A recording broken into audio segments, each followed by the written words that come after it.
Dünya Türkmenleri. Dünya Türkmenleri.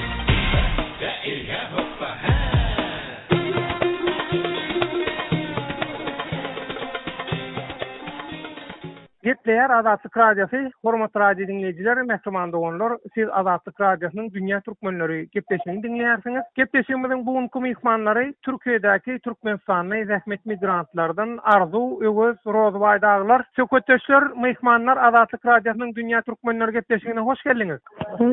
Hoş gördük devlet.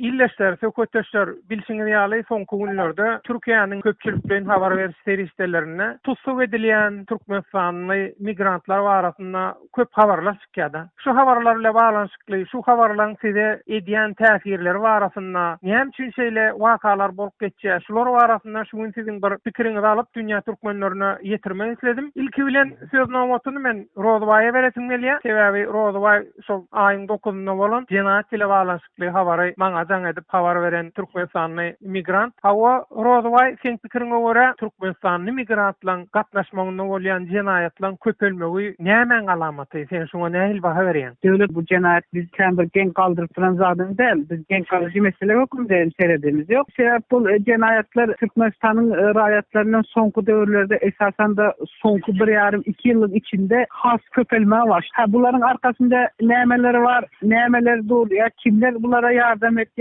Kimler kömek edýär, kimlerle ara bağlantısı var. Elbette bu mesele bizim için bir aydın mesele değil. Biz onu seceri bilmeyiz. Ama bizim gördüğümüzden ve duyduğumuzdan misallar olarak elbette şu an Türkmenistanlıların Türkiye'deki amala aşırı oturan cinayet işi hani özümüzden görüp bilişimiz yani adam öldürme ya leşin madde seriştesi bilen cinayet bağlanışları ya bağışlarsınız öyle derdi cenan başkalardan ten satması bilen ya Türkmenistanlı cenanların derdi Türkmenistanlılar tarafından kurulan pasportlarını elden gittirme, yani köylerde bir ten zorlukları bilen bağlanışıklı bir sürü cinayetleri eyyem amala aşırmana. Rozbay, şu Türkmenistan'dan gelen migrantlar Türkiye'de aşa köpelli, soň üçin bolýar şu zatlar diýenmi? Soň sebäbi köp, şolun köp bolmagyna baglaýanmy? Elbette bir taraftan seyretsek şöyle ona da bağlayabiliriz. Belki bir taraftan seyredeninde önküler bir taraf terbiye olmadık adamı terbiyelemek ya bir terbiye getirmek bir vade elbette kıyım düşür. Bir taraftan raýatlaryň özünde de günah olup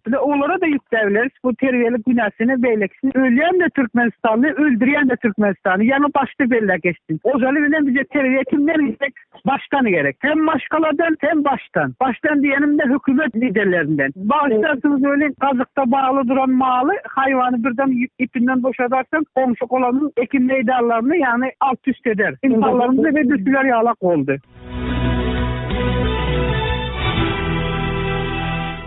Getleyer Azatlyk Radiosu, hormatly radio dinleyijiler, mehtramanda olanlar, siz Azatlyk Radiosynyň Dünya Türkmenleri gepleşigini dinleýärsiňiz. Gepleşigimiziň bugünkü mehmanlary Türkiýedäki Türkmenistanyň zähmet migrantlardan Arzu, Öwüz, Rozbay daglar. Arzu, ina şu soňky günlerde Türkmen puwadyna çykýan habarlarda iş berjek diýip dürli wada bilen Türkiýe'ge getirilip, soňam köp wagtlap saklanyp, horlanyp, iň soňunda da öz tenini satmaga mejbur edilýän zenanlar barada da habarlar çykýar. Sen şeýle habarlara nähil baha berýän bir zenan migrant höküminde? İlk şu bana sordum sen. Tercümanlık ettin bilýän sen böyle. Şu atelde 200-300'e yakın ayal maçkala tutulup getirilenler köpü getlemedi. Dene getlemen ağla oturdular. Yöne köpü de derrew illegallik edip şular meni zastavet edip mecburlep bärde sakladılar diýip aýtdylar da yöne atelin defterine, kompýuterine seyredilenler şular 2 ýyl 8 ay 9 ay şeyle şu tayda kalıptırlar, özünü satıptırlar, pul kazanıptırlar. Yani menen bir tüyörde şunu görýän, bunu görýän 300-500 ayal maçkala görüp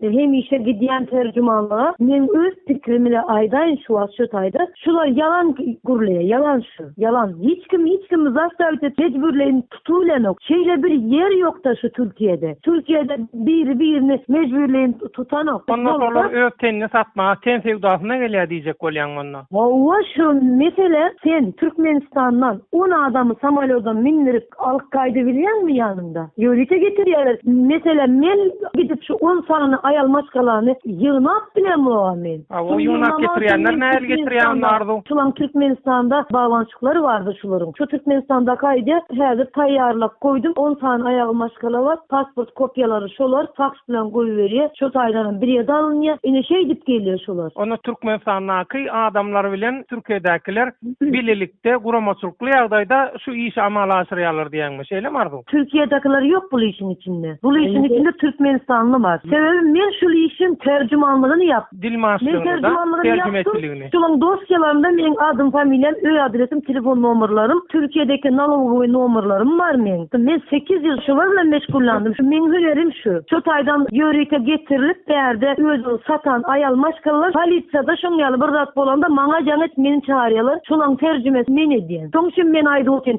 Şeýle bir zat yok. Men aýtjak bolan zatlaryny Rozbay aýtdy. Ýöne şeýle bir zat var. Şu menem şunu aýtjakdym, bir adamy dank goýsam, dank goýup gazyklap goýansyn, ýa-da ipi çözülende, zinjiri koparylanda, nemetki diýär, hani bizim dilimizde näme satalatyr diýerler. Şoňaly bolýar. Ine şoňaly bolýar. Bäri şu Türkmenistan'a aç pulsuz oturup bäri gelip de özüni satan yok, deýle bir zat yok. Şu ýerden ayal maşkala şu Türkmenistan'da et görenler şolar. Şu taýda aç oturan insan, aç oturan ayal maşkala Türkiye'ye gelip özünü satmaz. Bu meseleyle eğer mümkün olsa size bir maglumat vereyim. Eğer Anladım.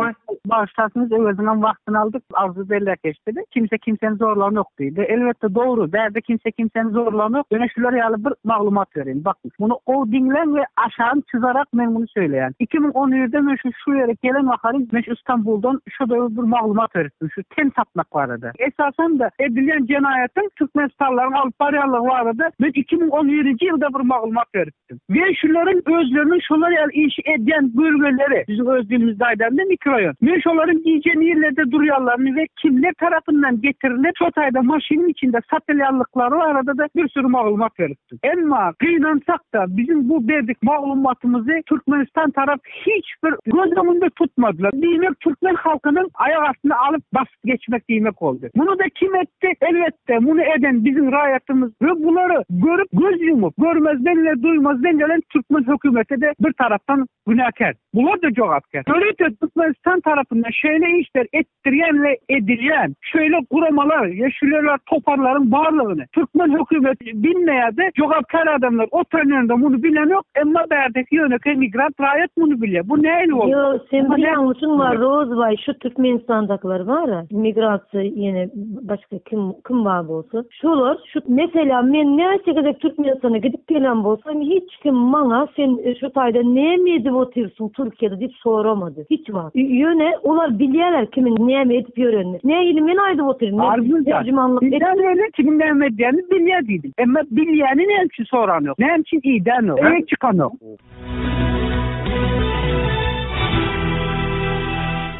Getleyer Azatlyk Radiosu.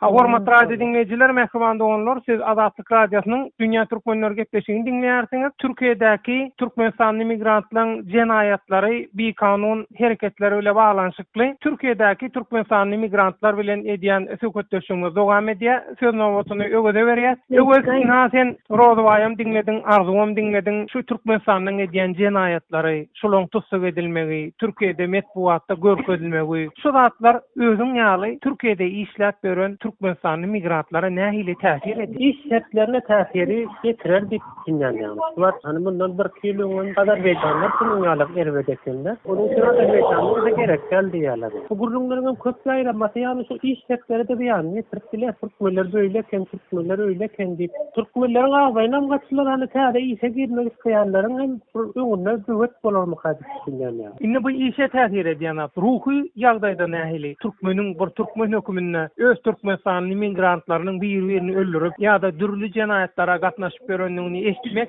bir türkmen migrantyň ruhy ýagdaýyna nähil täsir edýär? Aslında gen kaldık yani bu şekilde olmasın. Yani. Türkmenistan'da hiç böyle kesler çıkmaz yani. Ama benimle bu da kontrol düştü. Bu tay gelseler o onun yalak kontrolü görmeyeler elbette. Gen kaldık soğuk yani böyle de bir vatandaşlığı olduğunu. Ruhu ýagdaýy soradyň da döwlet ine bizim şu garaşsyzlyklarynda alan ruhu sağdyn bedelli Türkmenistanlylarymyz bizi görkezip durardy. Edýän işimizden. İlaçak siyasatyň täsiri göze görünüp durar. Onu öweden soramak gerek yok. Kaçyňyz sonra. Rozabay, Arzu, Öwes, Azatlyk Radiosynyň dünýä türkmenleri gepleşigine gatnaşyp beren maglumatlaryň üçin köp sag bolun. Sağ olun.